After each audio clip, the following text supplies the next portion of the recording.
What's happening, folks? It's Marshall.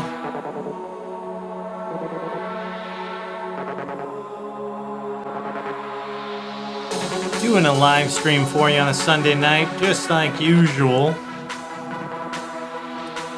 Hey, so, got a special video here for you. Now, normally what I would do on a Sunday night is work on an arrangement, some kind of project I'm working on, or show you guys something that I had worked on, etc.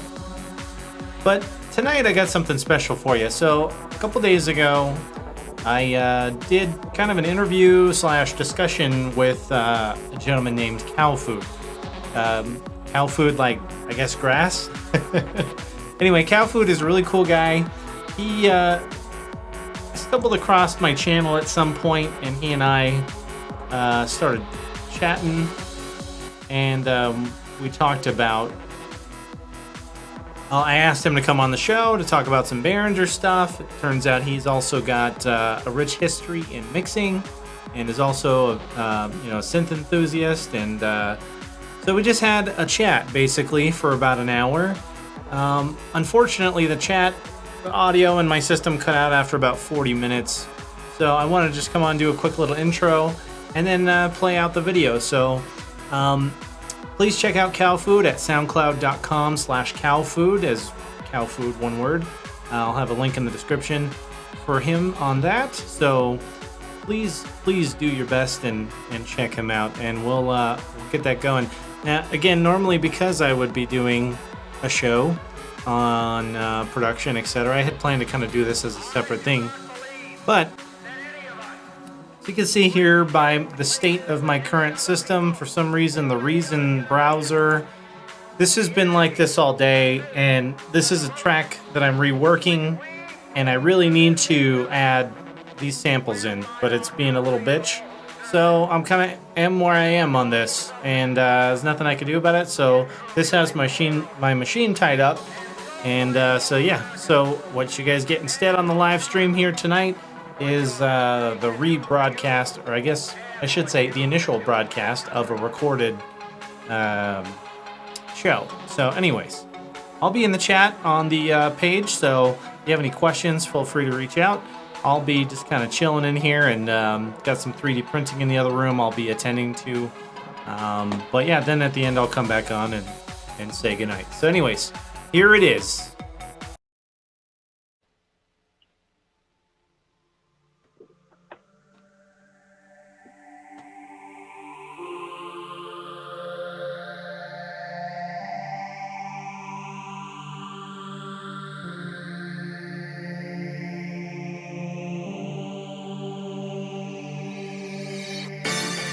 What's happening, folks? It's Marshall. Thanks for tuning into my channel here today. I am doing kind of a special show. I have for the first time ever, a guest on the show. And I'd like to introduce CowFood. Say what's up, CowFood.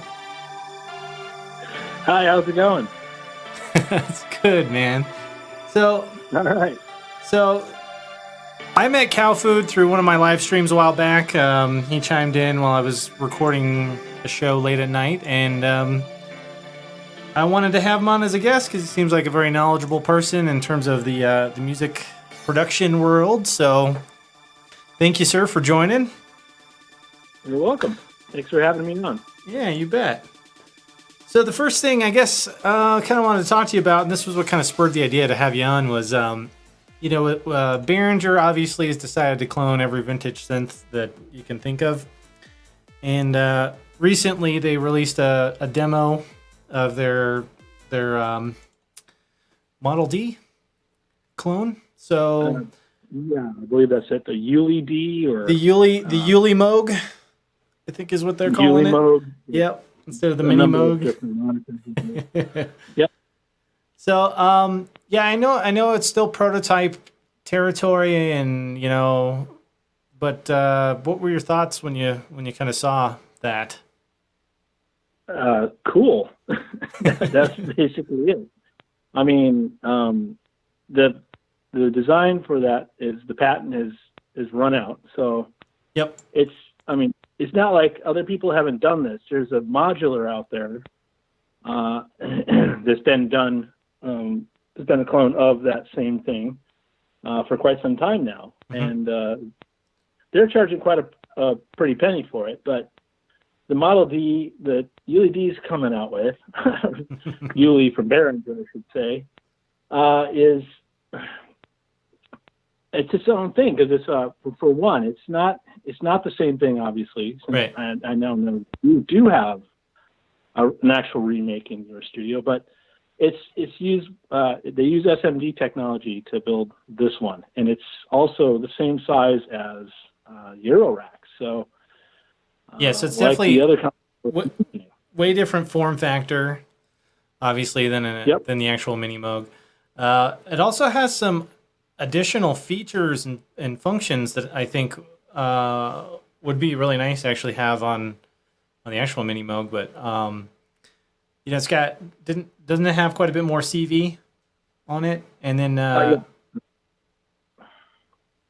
sorry, I cut you off there. Yeah, it does have lots of extra CVs. And I believe it has a whole new section to the left-hand side of the board, which I believe the remake of the Model D that you have has, but its own LFO. It used to be you had to use oscillator 3 as the LFO. Right. The original, but now we have this new LFO section. It's got a number of extra features, and of course the form factor is small, like as in the Eurorack, and it's you're not familiar with the Eurorack. It's small, and yes, very cheap. I think they're asking $400 for it, $399. Yeah, $400 for a 3 oscillator mono synth that I guess you can daisy chain them, and you can make yourself a nice big poly analog synth for not a huge amount of money. Right. I guess that to me the main thing is going to be, since Behringer's kind of come out and are kind of emphasizing the fact that they're trying to clone a Mini Moog, then I'm going to be interested in how it sounds compared to that. It doesn't mean that it's, even if it doesn't sound like a Mini Moog, it doesn't mean that it's not good in its own way with being its own thing. And I kind of wish that they just would have done that and not tried to tie it to being a clone. I think, that's what they did. They did try to tie it to the Moog thing. Right. Moog, however you wish to pronounce it. But it's 3 oscillators. I mean, for $400, you get a 3 oscillator synth with the same ladder filter section that everyone wants. It just fattens everything. It sounds so good. Yeah, exactly. And I think the filter is pretty close to the actual filter that you get with the real deal. Mm-hmm. And being the filters alone, you're probably not going to hear that much of a difference. And then that alone, aside from the 3 oscillators I just mentioned, makes it worth the $400 because you also have the audio input. So, you can really run just about anything through it. Right. And not to mention everything else in there. So it's bang for buck. It's wow. If you don't have a mono synth, getting 3 oscillators with that filter section in your studio is, to die for. I wish I had that kind of ability back. Well, and that's kind of the trend these days. It seems like the manufacturers have kind of figured out a way to make analog gear that sounds great for not a huge amount of money, like the the Mini Log from Korg. Yeah, I have one of those. Do you? Okay. And then the monologue, I guess they call the single voice synth that they have, mono synth. Yep, I have that too. You have that too? Are those good? Because I actually don't have either of those. I have an MS-20 Mini. Oh, okay. But I don't have... Yeah, they're good. They're good in their own way. If you're looking for poly, the Mini Log still holds its own for the price. Yeah, and that's how much? You That's like a 400 lot of bucks stuff for. with it. It's like four hundred Yeah, dollars for that one, and then the monologue's what 300. right. So yeah, It's about 450 and 300, I believe, are the two prices, right, and something around there. the poly one is 4 voices, right? On the Yep, so full voice. that's a 4 voice analog synth for 400 bucks. That's insane, Exactly. So that's And it sounds great too. It has its own LFO. I mean, the filters on it are great as well. It's got a switchable filter on the mini log. Um, it, it's for what it sounds like. You can really get that thing to sound vintage. It has a lot more with its raw sound. hmm It does have one delay section on it, but I mean, you don't have to use it. But with its raw sound alone, you can get that thing to sound like a lot of uh, vintage synthesizers of the day. I highly recommend it. If you get a chance to at least demo one at like a Guitar Center or whatnot, go for it. Yeah, that's actually not a bad idea. Although every time I go to Guitar Center, they don't seem to really carry a lot of synths anymore, if that makes sense, like on the show floor. Uh, Oh, really? yeah, I mean, in back in the day when I first started buying synths, my first synthesizer was a Roland SH201, and then after that, I ended up getting a V synth, and that was back in the day when you go into Guitar Center, they'd have like a Nord lead, they'd have the V synth, they had a what was the big Korg one that they had back then? The Oasis. It was like the big workstation one. Triton? Yeah, I think it was I don't at. know. I think it was after the Triton. I think it was the Oasis. It was the one with the screen on it, and it cost like 10 grand. Oh, okay. So it's like now you go in there, and maybe you might see a Sub 37 and like maybe a Mini Nova and some MIDI controllers, and they just don't seem to carry any of the good stuff anymore. To where you could go in and kind of play something and be like, yeah, like I kind of want that. So Right. it's kind of a shame, but so what I do now when I'm kind of interested in a synth is I'll go on YouTube and I'll watch a bunch of synth demos of people playing them, and that's kind of as good as it's gonna get, I think. And just testimonials from people like yourself. So the Korgs have interested me. I just I haven't picked one up yet. So Yeah. Well, if you get a chance, as I said, if you can demo one or find one to demo, yeah. if you have a Sweetwater account, I think they give you like 15 days to try it out, and then you send Oh, it back at that's your full money. I didn't know that. Yeah, So and that's then I one do. route you can go. Yep. And I've kind of Yeah. lately I've been buying my synths through Sweetwater. I got the DeepMind 12 I bought from them, and then the Mini Moog reissue.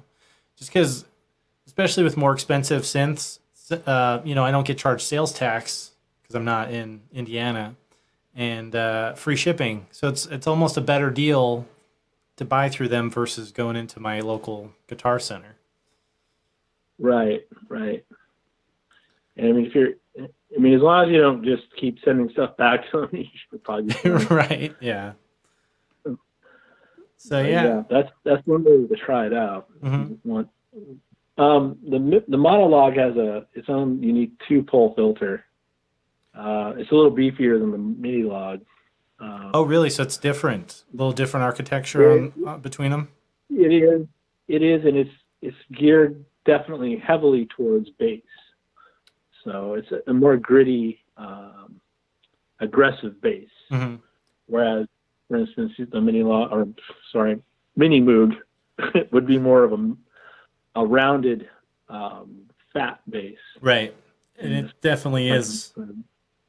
It definitely is. I was very surprised at how this thing sounds compared to other synths that I have in my studio here, in terms of just the fatness of that bass. Even other Moog synths that I have, it definitely has its own place. You know what I mean? Right. Yeah, Yeah. definitely. That rounded bass, you just can't get it anywhere else. And it sits good, especially in dance music, which is kind of what I make. I make a lot of, house and trance and things like that. It sounds really good. So, Definitely. And I missed my MIDI version. Yeah, you were saying that you had one. And why'd you get rid of it? You just need the cash? Well, no, it needed a lot of work. Oh, okay. Yeah. Had it before I got it, really just took a dump on it. I mean, to the point where they took house paint, or maybe it was partly spray paint, painted the thing blue. I could not believe it. And they also, well, they painted it blue. They took the front panel and stuck it in a freezer. And I don't know why they did that, because there was this film that you're supposed to peel off the front panel. Mm-hmm. Kind of like when you get a new phone, you got that cover on the glass, that right. kind of thing was on the front panel. And they didn't take it off. They left it in the freezer, or for some reason, I don't know why. And it's that plastic got stuck to it, and it literally just somehow like melted into it. Maybe it was in a freezer. Maybe they just never bothered to take it off, and the heat alone that they left it in just melted it to the front panel, and it just looked kind of wonderful. So there was that. The key bed itself, they were all. It looked like someone's teeth had been it was wrecked. The keys, you couldn't push them down. Some of them got stuck so hard you had to I just couldn't use the key. Wow. So I needed a lot of work. I mean, and then the filter, not the filters, but the oscillators themselves would drift a lot. I mean, extremely so. And needed some new wiring, new solder joints inside, probably from just the abuse that had already been taken. Wow. And so I'm like, okay, this is going to cost me, I don't know, $1,500 perhaps to get it up to spec and have it usable. Did yours have the MIDI? Usable. Yours have the MIDI mod on it, or did it not have MIDI either? No, it did not. Just had S-Trig. Yeah, so you're probably not familiar with it. I don't know. Yeah, an old version of. So is that they still used the voltage basically to trigger on off signals of the keyboard, right? So they, like Roland had had a couple of sync boxes back in the day. I don't know if those worked with the Moog, but that's kind of pre MIDI stuff, and yeah, that would have been a pain, especially if you have broken keys on it, you know. Right, and the plugs themselves were really weird. I mean, it looked like literally like the kind of plug you plug into your wall is what this jack looked like. It had two flat prongs that you had to stick into the back of the synth. It's called S-Trig? I'll have to look that up. No one made those cables anymore, and I had to like jerry-rig one up, where I took a cable apart. I forget, I think it was an audio cable. Three wires in it, you know, ground, tip, and I'm looking at a picture of one of these. It's like looks like a coiled twisted pair with a weird connector on the end. Yeah. So you're luckily you don't have to worry about S-Trig. I know. Thank you. So, thank you, Dave Smith. He invented MIDI and somehow got everyone to agree to use it. So thank you, Dave Smith. Dave Smith to the rescue. Yeah. It's one of those things, though. I think they did such a good job with MIDI that you haven't really seen revisions to it, really. Have you? No, I do. I think there was a MIDI version too, and I don't know if it's going to take off or not. Higher resolution, I think, is primarily the key here. I think they didn't need to bother with it, so I don't know if MIDI version 2 ever came to pass, or if it's like 1.5 now, or what. But that's a good question. I think but I mean, it's been around for how many years now, and it's like they haven't had to do much to it. You know what I'm saying? Other than maybe integrating it with USB or over the networks, things like that. But that's the actual core MIDI stuff has been pretty much the same since it was introduced. Yep. And actually, don't Macs have the ability to do some other cool MIDI stuff that us PC guys can't. I thought that the streaming MIDI over the network was kind of built into the Macintosh systems. I could be wrong about that, but I kind of remember. I'm not too sure because I don't use Mac either, but I think you're right. There is MIDI over over IP or something like that. I'm not Yeah. sure. See, and I was looking for something like that a while back when I was setting up. I have a mobile rig that I've developed, and I wanted to be able to send MIDI over the network to another machine, and Uh-huh. it didn't work. And so what I ended up doing, because I think that's kind of when I found, oh, it's in. If I had Macs, it would work, but I don't have Macs. So what I ended up doing was getting just an SBX box, and then I would use that's Roland's latest CV to MIDI device, but it had the ability to where I could hook one up to a computer and then use like a MIDI dongle for another computer, and then have the SBX be kind of the master time for both sessions of Ableton that I'm Okay. running, and that's how I kept everything in time. But then, like, I'd say like 2 or 3 months after I set that up, Ableton came out with Link, which basically syncs up the Ableton sessions together or to external applications or whatever that have the Link protocol. So I kind of didn't need it after that, but that was kind of interesting, and I was kind of mad because that thing was expensive. It's like $400, and I'm like, well, now I don't need it, so I ended up selling Right. it. Yeah. Yeah, I know. I know the Behringer DeepMind 12 has network override, MIDI It MIDI over the does. network. It does. And I have not. I have not set that up on mine yet. The one thing that I noticed, and it could be that I need to update the firmware on it. But when I tried to set up the editor over the network, it doesn't.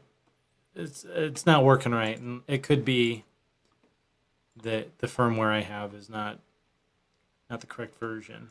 It'll work over USB, obviously, but I couldn't get the editor to work over the network and try some of those features out yet. But I plan to.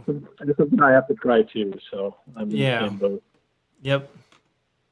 So that's kind of neat. I'm kind of patiently waiting on them to get the next version of the firmware before I bother to upgrade. I think I'm at 1.04 now with mine. On you have a DeepMind 12? Yeah. Okay. Yeah. I'm not sure what version mine's at. Because the first one I got didn't work, and this second and that one actually I tried because I was like maybe the firmware's jacked, and I tried updating the firmware, but apparently it was a ribbon cable that came undone. But the Wow.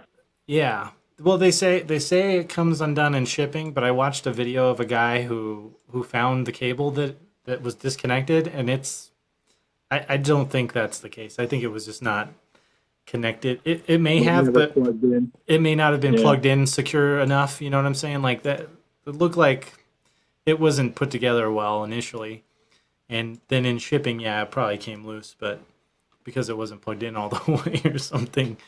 So anyway, but yeah, Right. I haven't pushed any updates to mine yet since I got the new one. Gotcha.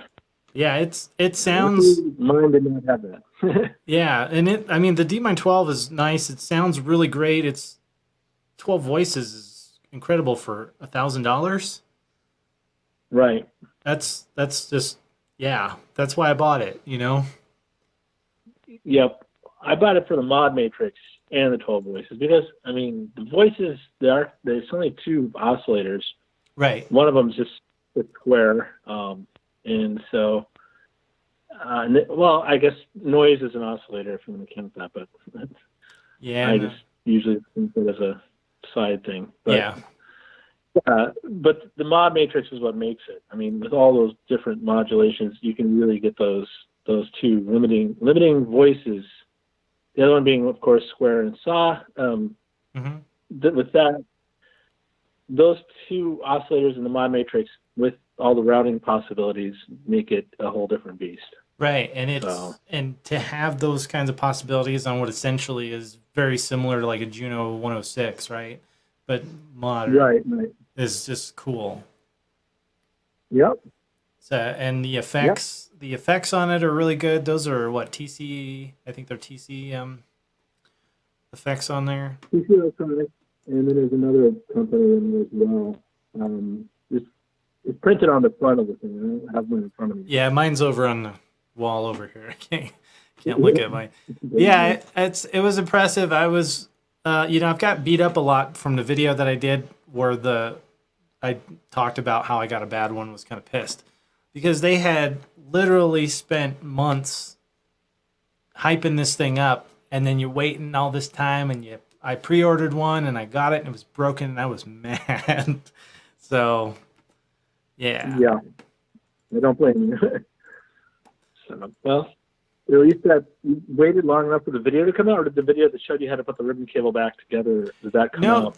That afterward? I'm not sure when that came out. I didn't see that because I think since I was probably one of the first people to get a set from Sweetwater, I didn't even know other people were having the issue initially. And I had made a post on Facebook into one of the synth forums, and somebody sent me a Reddit link with all kinds of people having the same problem.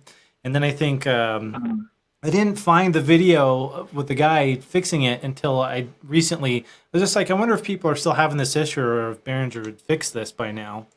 And I was just kind of curious, and I did a search, and that was one of the videos that came up with some guy went in and took his brand new $1,000 synth apart and fixed it himself. Yeah. So. But you just swapped yours out for another one, right? Yeah, I called. Well, first thing I did is I sent Behringer an email through their support site, and then I contacted my Sweetwater rep, and Behringer got back to me and said go through Sweetwater, and Sweetwater just overnighted me another one. So it wasn't the end of the world. Deal. But it's one of those things where I was, cracked the knuckles, you're getting ready to play your nice new synth, and it was broken. So yeah. Hopefully I think they fixed most of those. Yeah, I don't think I've seen really anything else about that, so I'm guessing that they probably had that first initial batch had that issue, and whatever they had already shipped out was probably too late, and then they probably fixed whatever the issue was for the remaining shipments. So other than that, I mean, I haven't had any issues other than some kind of weirdness in the keyboard a little bit, but it's not anything that I would really complain about. I've seen they actually have a video on their website where they show you kind of how to move it, because I guess some of them click real bad, which mine doesn't do that. But right, yeah, you can move the key bed further out or further back depending on where the problem is. Right. So that's at least I didn't have that. That's an easy fix as well. Yeah. Just not really anything most people, at least I think, would be able to do on their own. Yeah. And I don't think that would void the warranty. I think the guy who opened his up to fix the ribbon cable, I think that voids the warranty. I don't think they want you opening that thing up. I don't know. I don't think if you didn't tell them, they wouldn't know. Yeah. Be honest. Hopefully not. So, as long as there's no paint on the screws on the bottom, and they'll do to see if you've opened it up. They'll sometimes paint around the screws, and if they see the crack in the paint, that you've opened it up. But there's probably not any paint. I haven't looked at it. Mine has not had any issues, knock on wood. Yeah. So, the only concern I have now at this point is it has a fan in it, and eventually that fan's going to go bad. So eventually I'm going to have to open it up anyway and replace that fan. It may be, 5 years from now or when, however long, but that's definitely a point of failure that's going to have to be serviced at some point. Well, from what I've heard, from most people that have had this synth, one, you can turn the fan all the way off. Right. So you don't have to be using it. And especially if you're in a controlled environment with, AC running, typical 70 degrees and where you're at, you don't need to run the fan at all. Unless you're doing stuff like live on stage with lights and whatnot, where it gets pretty hot, and a lot you of don't heat. want to be running the fan. So the fan is only really there for those types of environments where you're actually in a heated situation. No pun intended, but puns. That's where the fan comes into play. Otherwise, I have an OB6, which is 6 voice and it's the desktop version. And I'm pretty sure the keyboard version of both the Prophet 6 and the OB6 from DSI, it doesn't matter which one you get, the desktop or the keyboard version of those, they don't have fans. And they're running just about as hot as the DeepMind. Well, the DeepMind. And the only time I noticed that it got hot was when I ran the calibration for like an hour straight. That's how long the calibration takes on that synth. Have you run the full cal on that on yours? On the DeepMind? Yeah. No, I haven't ran the calibration on it yet. Oh yeah, you probably should at some point, just so you know, in case any voices seem like the tune or anything like that. But if you do, I recommend running the fan while it's doing the calibration. Okay. At least have a fan. Unfortunately, in my studio here, it gets so hot that I probably, well, you know, I guess the thing is if I'm not using it, I can turn it off. But I kind of have, when I'm like in my element in here, I want to have access to stuff quickly. And so I usually just, when I come in here to work, I leave everything on. I have the fan running on it, but I'm across the room. I can't hear it or anything. So I guess, like I said, the main thing for me would be at some point it's probably going to fail, and that's kind of a bummer. And and you have the OB6, and that doesn't have a fan, right? No, it doesn't. It's kind of weird. Like it's the first synthesizer I've ever bought that has a fan. Yeah. So that's kind of interesting. I don't know what it's cooling. You know, it's just cooling the PCBs. That's all it's cooling. It's just the voice port and the PCBs. The only synth that I have that gets really hot in here is a DX7. I have a DX7, and if I leave that thing on, I'm kind of afraid it's going to start a fire. So I usually don't keep that one on. Because it literally, you touch it and it's hot, like super hot. But, you know, it's also it like... couldn't get hot like that. I don't know. I've never had a DX7, but... Well, you're lucky because they suck. But I got this thing for a good price here locally, and I was kind of wanting to smash one. So I didn't smash this one. I had another one that was broken that I smashed anyway, but it's because I don't like the DX7. But it's got, like, FM synthesis, has some cool sounds in it, and like especially if you're kind of into some of the retro like 80s music, it's really good for that type of stuff. But yeah, I'm afraid that one's gonna start a fire, so I don't leave it plugged in. It's unplugged right now. Yeah, and I don't use it anyway because you can't program it. It's basically what I plan to do with it is I'll get pre-made patches that people have made, load them onto the synth, and then use it that way. I don't intend to really do any programming on it. Well, you could use it to cook an egg, I guess. Yeah, or something. Yeah. Yeah. So the OB6, what do you think of that? That was one that I was really interested in. Well, I think it's dope. It's worth the money. It really is. But it's limited in its tonality. I mean, it's got two VCOs in it. It's got 6 voices, I should say. It's got 2 oscillators per voice. And you have a choice of, for the first oscillator, it's saw, and then it's variably controlled up to square. So it's like, starts off at saw, and then you turn the knob, and it slowly transitions between that and square. And or with the second oscillator, it's triangle up to square, also variable. Okay. So it's sort of limiting in that regard. But I mean, I would like to see more waveforms in the oscillators.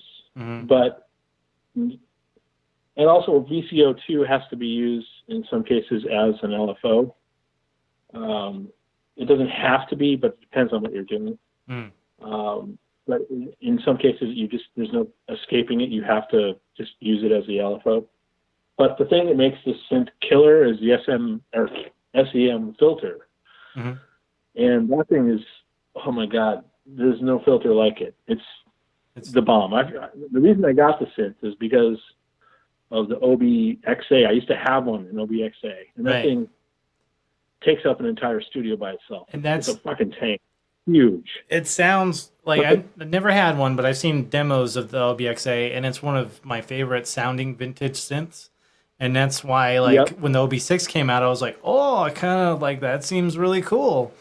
So, yeah, it's nice to hear somebody who's had one kind of give an account of what you think. I did see a video from a guy who A-B'd between an actual XA and the OB6. And the OB6 sounded quite a bit thinner. Didn't quite sound as full, but is that... I know the video you're talking about. There's only one guy, I think, that's done it. Yeah, it's the retro sound guy. Yeah, that's the one. Yep.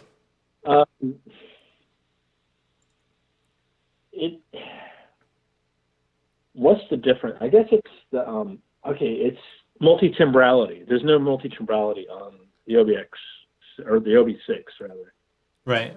So a fair comparison actually is more between an OB8 or sorry, not an OB8, but a Oberheim 8 voice versus the OB6. Okay. And it's actually it is called the OB8. I'm not sorry that. There's actually SEM filter banks you can get in an 8 voice configuration. I'm not saying compared to that. That's a whole new beast. That's a whole different thing. But the OBXA versus OB6, the XA had multi-timbrality where you could split the voices between two different patches. Mm-hmm. And it makes a huge difference in the way that you can just come up with some really subtle and incredible sounds, plus the extra two voices probably help. Yeah. Yeah, it definitely does. So that's supposedly another one that we're supposed to be seeing from Behringer at some point in the future is a remake or a clone. Yeah, they did say they were going to do the XA, I think. Yeah. That's really cool, man. That's cool. That's totally cool. And I would love to. Hopefully, they do a good job. And I think that Behringer, since they acquired Midas, I think is the company when they started coming out with the new form factor mixers, the XR series, they just seem to really be kind of a lot more innovative, and to me, that's cool. And the synth was a surprise. I didn't know they were going to start making synthesizers. And then they came out with the DeepMind 12, and that thing sounds fantastic. So then it's just a matter of let's see how they do with some of these other remakes that they're talking about, the Model D and the OB6, or I'm sorry, the XA. And yep. We'll see. And they supposedly are working on some other stuff that's not, it's their own stuff, which will be interesting to see what they come up with there. Right. Well, I think the OBXA remake, if they do get around to it, will take quite some time. Yep. I wouldn't expect that one to come out as fast as inferior, if you will, as the other stuff here. Yeah. That one that's gonna have to take some time. Yep. If they do come out right away with it, I would be very suspicious that it probably wouldn't be. Is that the synth that's going to use those Curtis chips? Like I don't know what those chips go to. I think I remember reading that it was for the XA. It might be. I think they're SEM chips. I think is that Curtis? I think does those. That's a good question. It may be the same chip. Right. So they'd have to remake those or have someone rebuild those chips. You have those fabs somewhere because those are not being made any longer. The original ones, anyway. Yeah, and that's the other thing. Like, so Behringer's kind of doing this, and in a way, it's kind of good because not only will they do it, and it'll probably be not as expensive. So to get your hands on some of these legendary vintage synths, it's not going to cost you your life's fortune. But also that because of these instruments are getting really old and broken, and you can't get any parts for them. So this is at least there's a possibility that Behringer could also outsource some of those chips as replacements for people that actually have real synths that they want to have repaired. Even That's possible. I don't know if they would. Be the same thing. I don't know if they would do that, but that would be nice. So they can hopefully preserve some of those as time goes on. Right. Yeah, that's one of the main reasons. The other reasons why I sold off a lot of my old gear from my original studio is because for that very reason, just the cost of repairs and and the the frequency of repairs and maintenance became prohibitive, to say the least.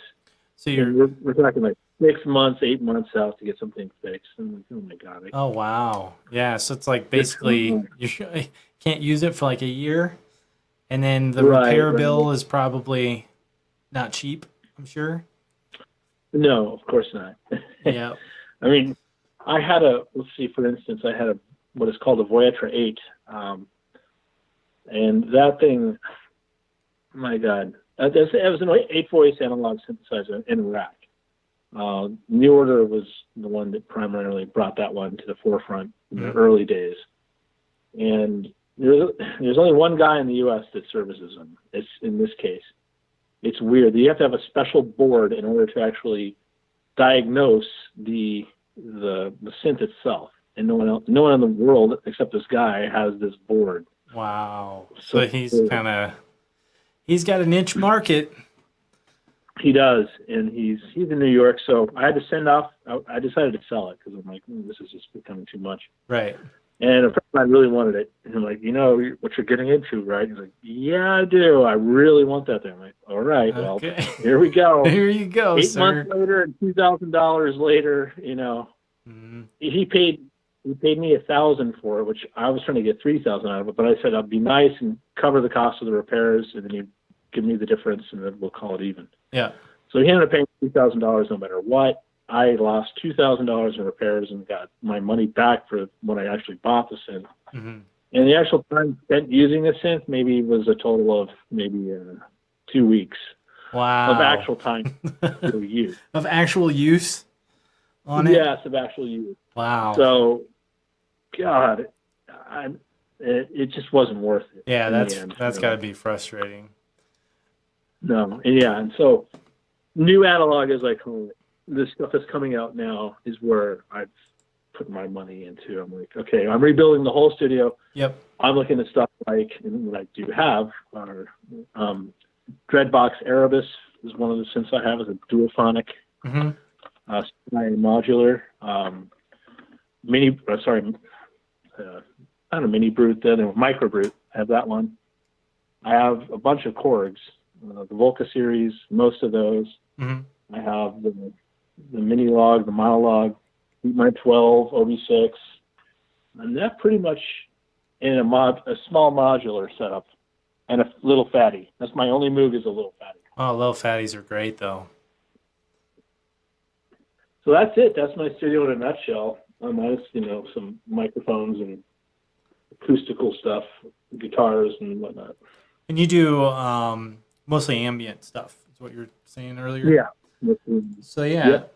And for anyone curious, you can get CowFood stuff on SoundCloud / CowFood. So that's not too hard to forget. So be sure to check that out. Thanks. Yeah, and then also just kind of talking about kind of pain in the ass stuff. I was talking to you a little bit about my desire to want to cause myself pain on purpose by trying to use some old school music software, like we're talking like mid 90s ish, and just kind of see what it was like. Now you're somebody who's actually used some of that software from back in the day, and you were saying that probably a good option if I want to cause myself a bunch of stress would be to use Cakewalk. Right. That's probably the one multi-track recording software that incorporates MIDI and audio. And audio, right. Because you could get, I think that there's standalone MIDI applications that you can get that would run. But yeah, I'm talking like actual, processing of the audio, all those things. Right. Now I don't know if you're going to be able to. You can run plugins, but you have to make sure the plugins are. Would it be 16 or 32-bit? I guess you'd have to find out what architecture your CPU is, but you probably can only use. You definitely won't be able to use 64-bit plugins; they just won't run. And so you have to go with older version plugins. Just to get where you need. It'll be a project if I can figure out a way to make it work. I intend to do a video and just kind of demonstrate how shitty it was compared to how it is now. Because there's times now, especially, I used to be a Pro Tools user. I mean, I still have Pro Tools, but I've pretty much switched exclusively to Ableton. And I had so many problems with Pro Tools. It's not even funny. It would crash all the time. It would freeze.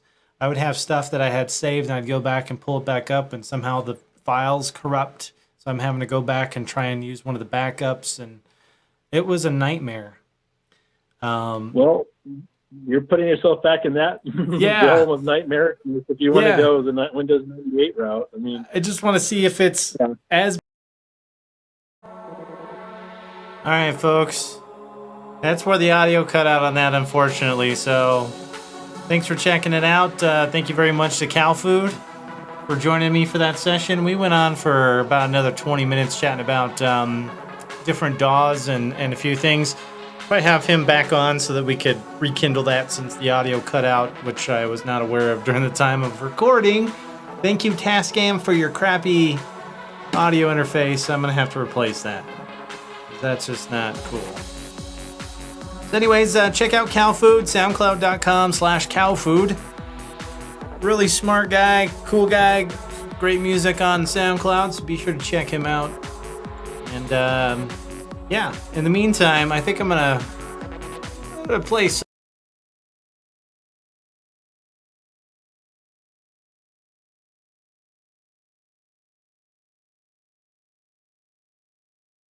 Yeah, you can't hear me, I guess, on that. I didn't set that up right. But anyway, that's what I've been doing while I was watching the stream.